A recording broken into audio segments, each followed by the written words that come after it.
weil das Fichtenholz stark das also viel lebendige Bestand arbeitet. What Herr Werner does here, he is making ring animals.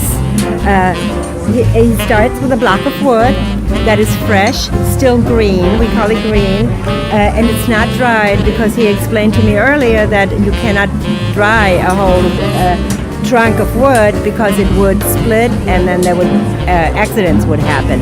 So that's why it's fresh and green. And then he starts with it in a two-step process.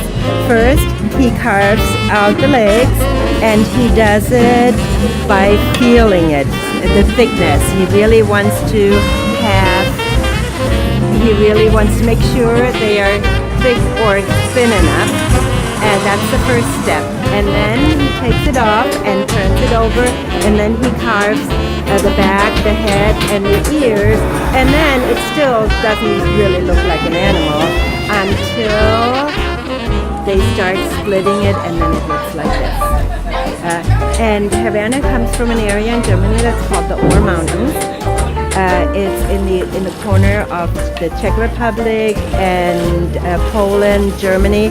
Traditionally, their jobs were mining, and in the winter they would subsidize their income a little bit by carving wood animals.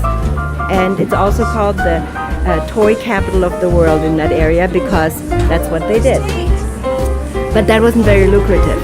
So about 200 years ago, somebody invented this great machine here, and then they started turning the wood animals, and that made it lucrative so they could actually make a living. And he's the only one that still does this. It's all hand done, everything is handmade. So after they slice off the wood animal, they carve them, hand carve them, they hand paint them, and then they look like the animals over there on the pyramid. And it's just amazing. He is a true artist, a wood artist.